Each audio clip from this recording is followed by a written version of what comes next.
पश्चिम बंगाल की राजनीति में ऐसा भूचाल आया है जिसने पूरे देश का ध्यान अपनी ओर खींच लिया है। जिस तरह महाराष्ट्र में एकनाथ शिंदे की बगावत ने उद्धव ठाकरे से उनकी पार्टी और सत्ता छीन ली थी, क्या अब वैसा ही संकट ममता बनर्जी के सामने खड़ा हो गया है?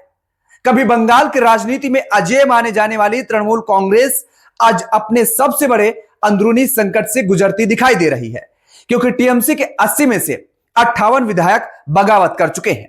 विधानसभा अध्यक्ष ने टीएमसी से निष्कासित नेता ऋतब्रत बनर्जी को नेता प्रतिपक्ष के तौर पर मान्यता भी दे दी है। सवाल उठ रहा है कि क्या यह सिर्फ बगावत है या फिर टीएमसी के टूटने की शुरुआत? नमस्कार, बहुत स्वागत है आपका। मैं हूं आपके साथ योगेश पांडे। तो सबसे पहले समझते हैं कि आखिर बंगाल में हुआ क्या। तो हाल ही में हुए पश्चिम बंगाल विधानसभा चुनाव में टीएमसी को सत्ता से बाहर होना पड़ा। चुनावी हार के बाद पार्टी के अंदर असंतोष की खबरें लगातार सामने आ रही थी, लेकिन अब यह असंतोष खुली बगावत में बदलता नजर आ रहा है। निष्कासित नेता ऋतब्रत बनर्जी और संदीपान साहा के नेतृत्व में 58 विधायकों ने दावा किया है कि वही असली तृणमूल कांग्रेस है। और इतना ही नहीं, विधानसभा में अलग प्रस्ताव देकर ऋतब्रत बनर्जी को नेता प्रतिपक्ष घोषित भी कर दिया गया और स्पीकर ने उन्हें विपक्ष के नेता के रूप में मान्यता भी दे दी। और यह कुछ वैसे ही घटना है जैसे उद्धव ठाकरे के साथ हुआ था। आपको याद होगा, महाराष्ट्र में भी शिवसेना के अधिकांश विधायक एकनाथ शिंदे के साथ चले गए थे। बाद में चुनाव आयोग और कानूनी लड़ाई के बाद उद्धव ठाकरे को पार्टी का नाम और चुनाव चिन्ह पर बड़ा झटका लगा था। अब बंगाल में भी वही सवाल उठ रहा है। अगर किसी दल के अधिकतर विधायक यह दावा करें कि वही असली पार्टी है, तो क्या पार्टी का नाम और चुनाव चिन्ह भी उनके पास जा सकता है?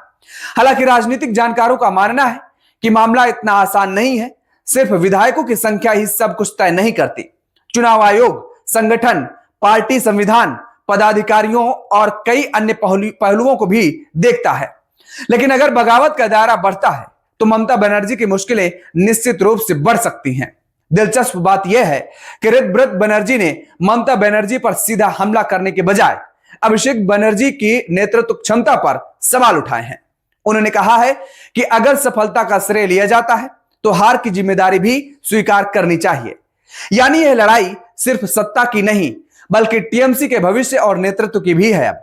अब सबसे बड़ा सवाल, क्या यह बगावत कुछ दिनों में शांत हो जाएगी? क्या ममता बनर्जी फिर से पार्टी को एकजुट कर लेंगी, या फिर बंगाल में भी महाराष्ट्र जैसे राजनीतिक अध्याय लिखा जाने वाला है? इन सवालों के जवाब आने वाले दिनों में मिलेंगे, लेकिन इतना तय है कि बंगाल की राजनीति एक नए मोड़ पर खड़ी है और ममता बनर्जी को अपने राजनीतिक जीवन की सबसे बड़ी चुनौतियों में से एक का सामना करना पड़ सकता है। फिलहाल नजरें इस बात पर टिकी हैं कि चुनाव आयोग, विधानसभा और टीएमसी संगठन इस पूरे घटनाक्रम पर आगे क्या रुख अपनाते हैं। बहरहाल इस पूरे मामले पर आपका क्या मानना है? क्या यह टीएमसी के टूटने की शुरुआत है या ममता बनर्जी एक बार फिर इस संकट से उबर जाएंगी? कमेंट करके अपनी राय जरूर बताइए।